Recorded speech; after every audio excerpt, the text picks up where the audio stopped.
Hello and welcome back to Frogboy X1 Gaming. I'm Andrew, and today we're talking about PlayStation again. So, you might have saw the thumbnail and thought, why is this guy being so hard on the PlayStation? What'd they do now? Well, okay, let's get into this. But first, if you like this content and you want to see more of it, hit that like button, hit that subscribe, and we're going to get started with this right now. So, I've been thinking about this all day. I've been on Twitter, arguing with people, PlayStation beta, Xbox beta. When it all comes down to it, guys, like the Xbox is going to be the better system this generation, regardless. Like, it's not even going to be as close as a lot of people think. I'm playing Kenya Bridge of Spirits right now, okay? El Analista de Beats did a breakdown of it, and, like, essentially, you're getting 1800p. Like, I literally called this last night during my stream. I'm like, dude, it looks like it's 1800p. It looks softer. Everybody's like, oh, you can't even tell. Like, dude, you can tell. You can tell when the resolution goes from 4K to 1800p when you sit as far away from the TV as I do. Kena is a beautiful looking game, though. It does look great. Like, it's not bad. Like, it looks good. It definitely looks pretty good for what it is. And, the frame rate, it's pretty decent. I mean, like, I've noticed a little bit of stuttering and juddering and whatever, but not that much. Like, it is a playable experience. So, you probably saw the title and you're like, PlayStation sucks. PlayStation 5 sucks. Like, why does it suck? Well, on top of that, then good old freaking Digital Foundry decides to take the base minimum SSD that they can find on the market that is technically compatible with the PlayStation 5 and slap that baby in there. And what do you know? It works. It works. And it's not even as fast as the one that the PlayStation 5 says you need.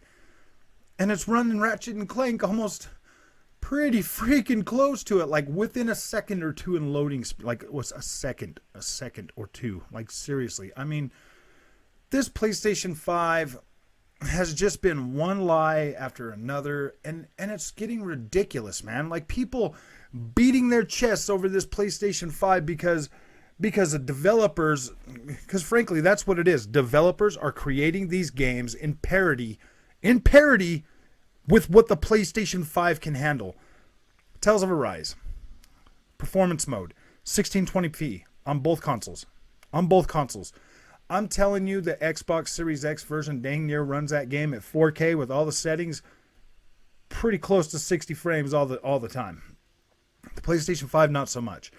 So what do you think they did? Do you really think the Xbox Series X cannot run that game at like 2044p at 60 frames a second, whereas the PlayStation 5 has to go all the way down to 1620p just to hit the 60 frames a second consistently? That's what I'm talking about. And I'm so sick and tired of these fanboys out there beating their chests and talking about, I know I do. I've brought a lot of that, on myself in regards to this channel. And it's because I am so sick and tired of the Sony lies and the Sony crap to this point. That PlayStation 5 box says 8K. Says 8K and 4K. The Xbox box says 4K 120 frames. They're being way more conservative with, what they're talking about, I mean, and they're shooting for that. They're shooting for that 4K image, and they're shooting for that higher frame rate. Whereas PlayStation isn't even trying to do anything more than 4K 30. Like, we're getting a lot of 4K 30 games. I already had that with the Xbox One X, guys. I had that last generation with Xbox One X. With what PlayStation is doing, this is the biggest reason PlayStation sucks. Okay, this is my biggest thing with PlayStation right now. This is what makes me the maddest. The fact that they are paying for third-party exclusivity deals, timed exclusivity deals on the PlayStation 5, when one, those games are either going to be underpowered on the PlayStation 5 or they are going to run parity when they come to Xbox in a year. That really sucks, man. Not only do we have to wait longer to get a better version on the Xbox, but it might be capped at whatever the PlayStation 5 can handle, because nobody wants to make the PlayStation look bad. PlayStation did that to themselves. Like, I love PlayStation first-party games. I love the first-party developers. I do. I stand by them. The PlayStation hardware, dude, I'm not going to freaking, oh yeah, that's the greatest thing ever. Like, I'm not going to do that. I'm not going to do that. I refuse to do that. First-party studios are doing the best they can with being kneecapped right out of the gate with PlayStation 5 hardware. So if you think about this, I try. Okay, and then when I'm on Twitter, you know, talking with people, I get kind of heated over this, and then it makes me mad, and then I come and do one of these little videos and stuff. But okay, let's look at this. The PlayStation 5 does have a weaker GPU, CPU. I mean, that's not even in debate. Most of the games we've seen come out on both consoles have been cross-generation titles. A lot of them are starting to show that they're running better on the Xbox Series X, performing better resolution, all of that.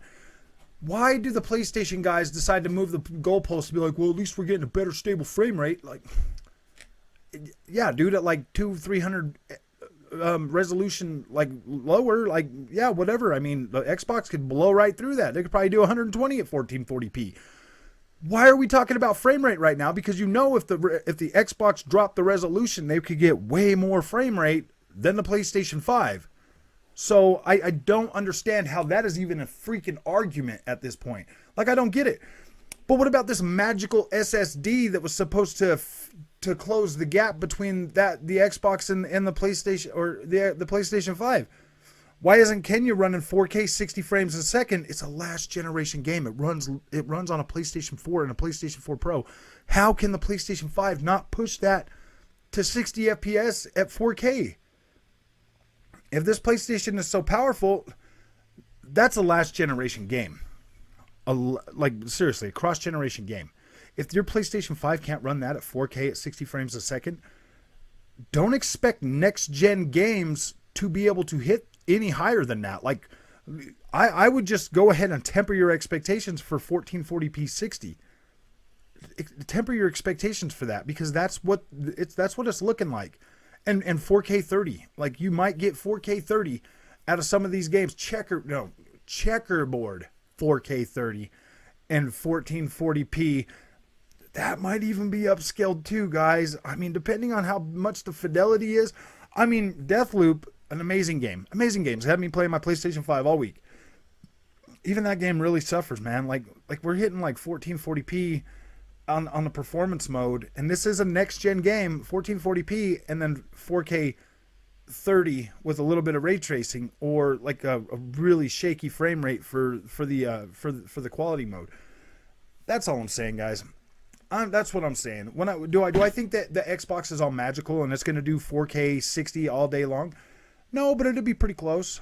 It'd be like 1900p at 60 frames a second with all the bells and whistles that we normally would get stripped out of the PlayStation game. Because, I mean, you look at the PlayStation 5 version of Kena Bridge of Spirits, yeah, you're losing a lot of stuff. I mean, even vegetation and stuff when you switch over to performance mode. You're giving up some stuff, and like, that really sucks, man. This is a cross-generation game. Like, that really sucks, man. Like, I'm not going to kick Kena for it. They're not the ones that designed the PlayStation 5. That was Sony, dude. And then they pay for the exclusivity rights, so people like me buy it on the PlayStation because, hey, I want to play it right now. I want to play it day one, man. That's when I want to play the game, when it is fresh. I don't want to wait 6 months. I don't want to wait a year until it comes out. So, yeah, dude, I opt for the version that's out right now. And knowing that version is not going to be as good as what the Xbox is going to do, that really sucks, man. Like, that really does suck. And I'm looking forward to seeing this game when it comes on the Xbox. I'm looking forward to seeing Deathloop, how that performs and looks on the Xbox. Yeah, that's probably going to be a while before he could be like, oh yeah, in your face with the play. Yeah, I'm really not trying to do that. PlayStation sucks, man. They suck. I'm starting to get a really bad taste in my mouth for PlayStation. I was a PlayStation guy for over 25 years. Xbox has really shown me that, hey, man, you can have both. You just can't have I'm gonna get a solid, stable experience across the Xbox ecosystem, just like I had last generation. Whereas the PlayStation, it's gonna be so fractured and so up and down that, yeah, dude. I mean, PlayStation first party games are gonna look great.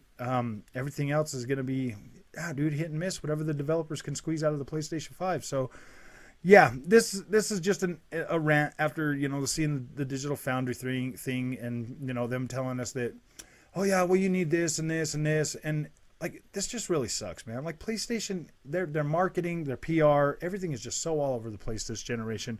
They came out swinging, really super cocky, and now we're starting to see them, now we're starting to see this PlayStation falter a little bit. They're cutting, stuff. I mean, they're taking out, material out of their heat sink already. Like this, guys, I'm telling you, man, this is headed for like a pretty decent climax if things keep going this way. I mean, yeah. So if you like this content, don't forget to like and subscribe, and